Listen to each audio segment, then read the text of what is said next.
Assalamualaikum warahmatullahi ta'ala wabarakatuh. Al-yaumus salis, hari ketiga, artinya pertemuan kita yang ketiga kalinya. Apa yang akan kita bahas hari ini? Kita akan bahas al-asma'ul mansubah, isim-isim yang dinasabkan. Sebelumnya masih ingat gak, terakhir kita diperkenalkan dengan istilah-istilah kan. Kalau misalnya rafah itu domah itu atau rapa itu simbolnya adalah domah, itu alamat asalnya kan. Terus nasab itu simbolnya fathah, dan majrur itu simbolnya kasroh. Itu yang asal-asalnya. Adapun nanti yang niyabahnya gak akan dibahas di sini tentunya, tapi insya Allah cukup ya dengan mengetahui asal, karena dengan mengetahui asal terkadang cabang-cabangnya mudah sekali untuk kita pahami.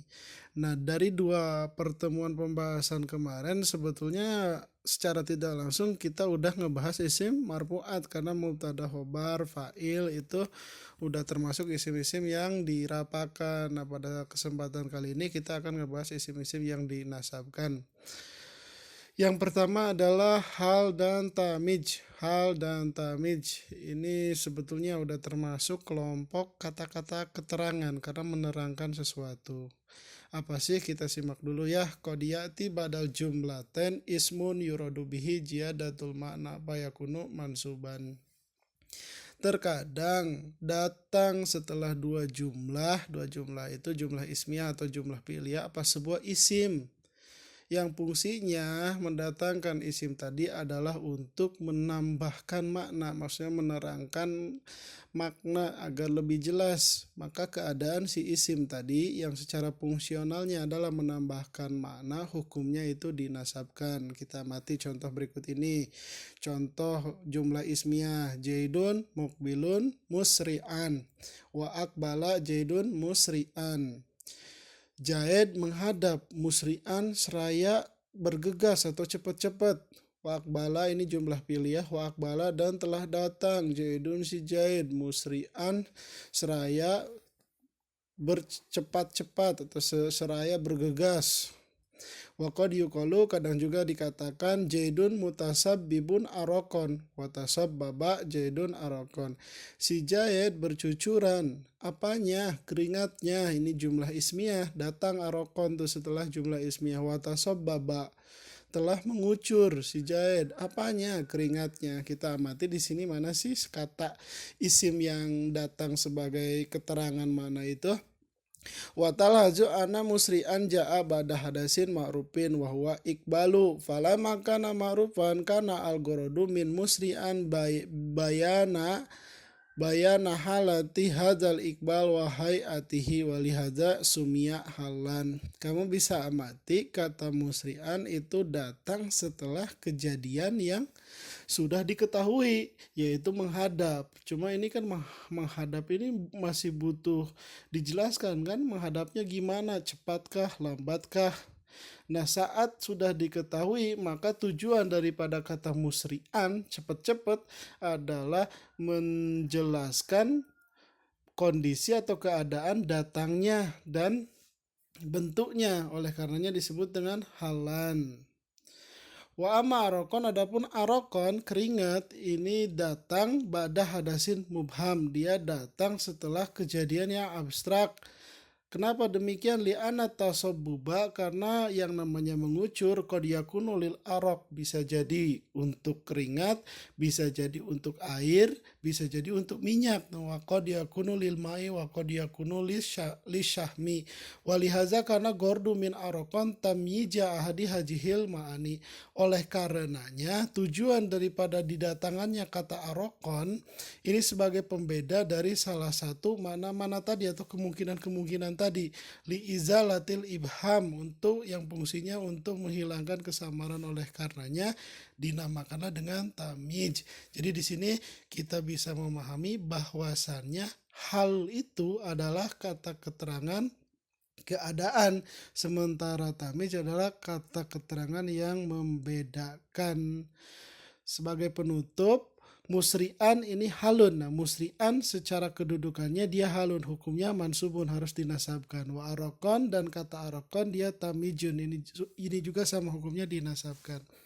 Lalu bagian kedua dari pertemuan ketiga ini kita akan ngebahas mustasna atau istisna, pengecualian yang menggunakan perantara alat huruf ila. Secara umum kita akan ringkas persoalan ini dalam 3 poin saja. Yumkinu an ulkhisolaka hadzal bab bi salah satu umur. Mungkin diintisarikan buat kamu di bab ini hanya dalam 3 poin saja. Al-amrul awali.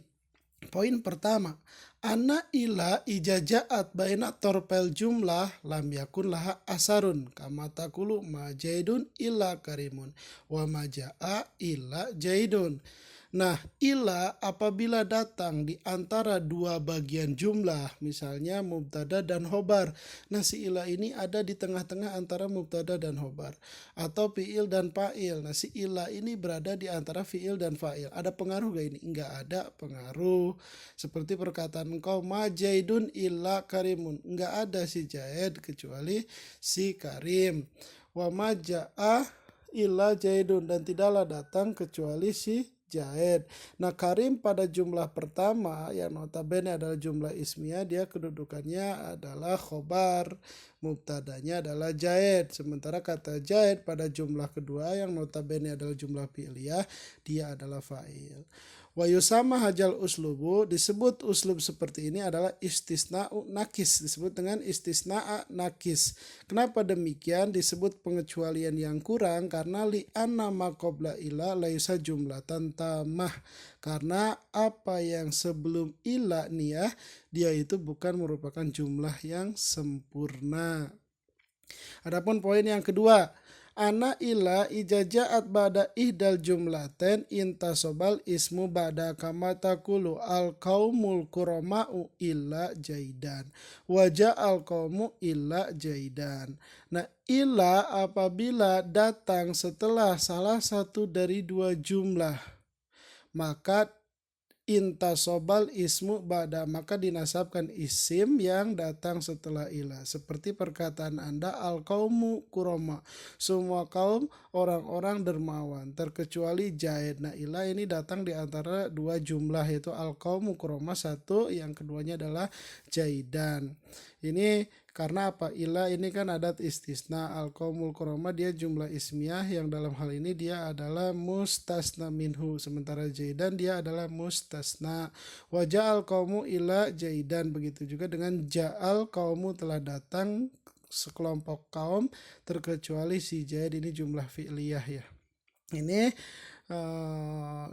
maka hukum daripada jaidan ini kedua-duanya dia dinasabkan. Adapun poin ketiga bahwasannya ana ilal madhkurata fi hadzal amri sabik ay al amri sani in subikot jumlatuha bin nafi au nahi au li istifhami jaja antakuna illa adimatal asri fala yantasibu mabada wa jajaan tansiba. Adapun illa yang disebutkan fi hadza amri sabik di poin yang kedua tadi itu kan konteks kalimatnya positif ya, mujab.